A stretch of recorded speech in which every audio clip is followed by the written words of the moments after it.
As a wedding officiant, something has always struck me as a little bit peculiar. Over the last 20 years, just about everything about weddings has gotten more extravagant, more beautiful, or more artful. And yet the ceremony itself has stayed about the same. Sure, couples are increasingly asking friends and family to officiate.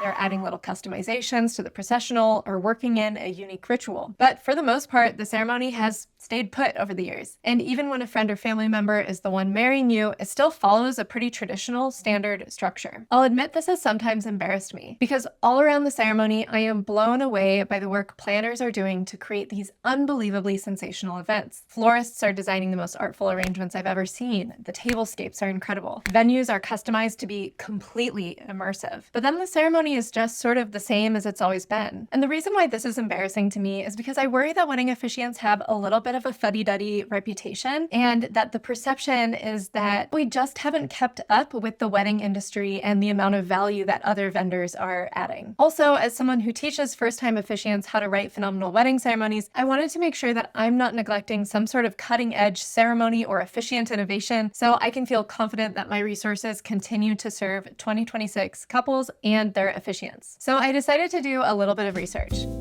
I went through a few of the most documented A-list celebrity weddings of the last 2 years to see what they are and aren't doing differently when it comes to the ceremony. Now, this was tough because ceremonies are the most private parts of weddings. Often, couples will post links to all the vendors who supported them, but the contours of the ceremony itself aren't really shared. So this was a bit challenging, but I did want to share what I found. Also, I'm Katie. I'm a writer and officiant based in the Pacific Northwest, and I help couples and their officiants create intentional, values-forward wedding ceremonies. My bread and butter is teaching first-time officiants how to write and deliver a heartfelt wedding ceremony with confidence. The wedding industry is constantly evolving with the times, so in this video, we're going to have some fun and learn from some of the highest profile weddings over the last 2 years. Let's get into it. First, I want to address the question, why celebrities? Why look at their weddings to begin with? There are two main reasons here. First, the budget is essentially unlimited. Second, and this is the part that people forget, they have access to the best creatives in the business. The top planners, the designers, the florists, the stylists. If anyone on earth has the resources to completely reinvent what a wedding even is,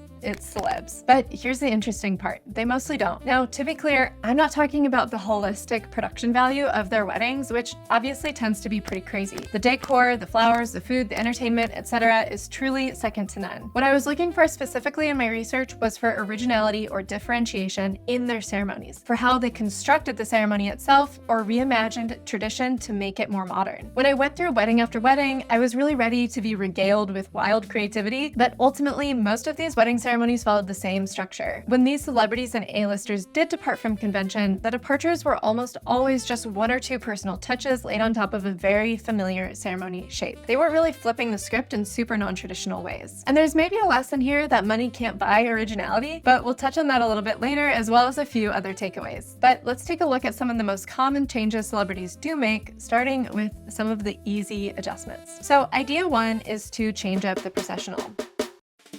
The walk down the aisle is one of the most scripted moments of the whole day, which is exactly why a small change reads as personal, and it's the most common thing that people can really customize or change. Alex Cooper of Call Her Daddy fame skipped the long processional entirely. She came in through a door right at the front near the altar instead of making the big walk, and she chose not to be walked in by her father at all.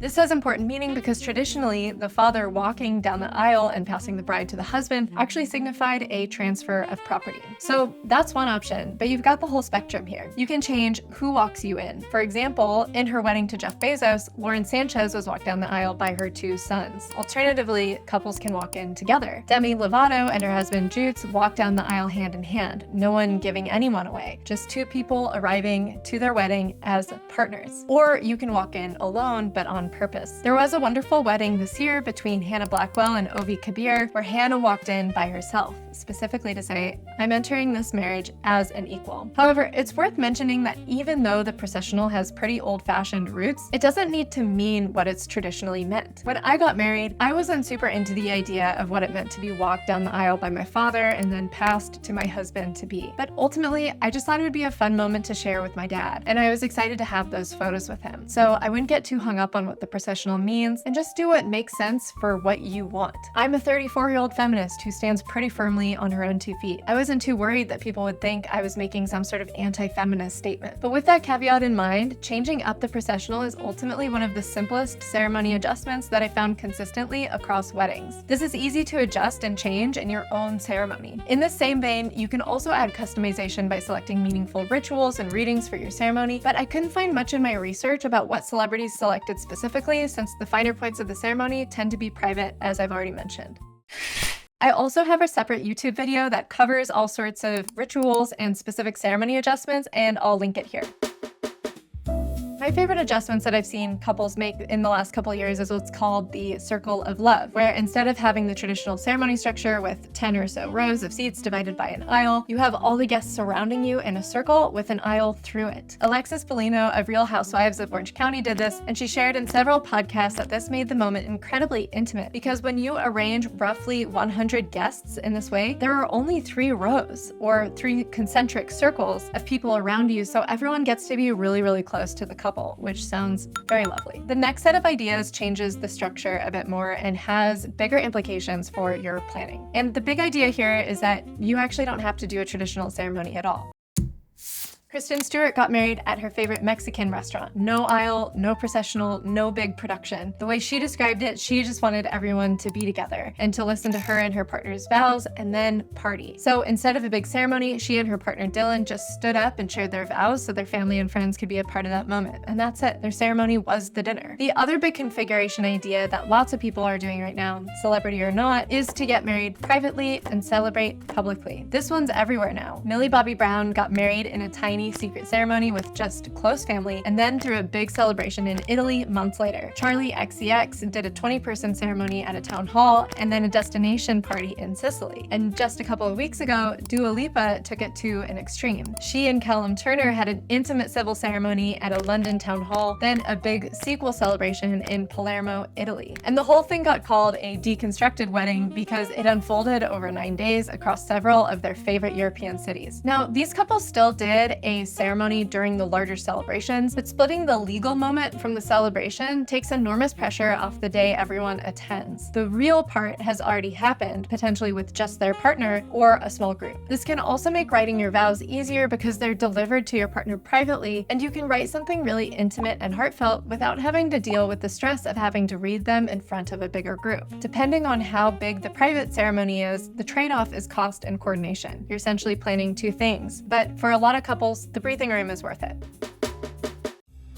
Now, when I was searching for couples who really changed the game, I had to go beyond typical celebrities, and I found one of my favorite examples in Casey Spooner and João Tinen's wedding. Spooner is an artist and Tinen is a lawyer who got married in Berlin in 2025. Instead of a ceremony and a reception, they decided their entire wedding would be a work of performance art. It was directed by an artist. It had staged performances, and the 2 men wore matching designer veils. The theme was upstage the bride, and everyone wore wedding dresses. Now, I'm not telling you to stage performance art. Almost nobody does this, which is exactly why it stands out. But there's a usable idea hiding within it, which is that you're allowed to treat your wedding as something you design with a point of view instead of a template that you fill in. You can give it a concept. You can hand the creative direction to the most theatrical friend you have. You have permission to build your ceremony from scratch if that's what feels right to you, and if it doesn't add too much stress. One of the last ideas I found also departs from convention entirely, and that is the surprise wedding.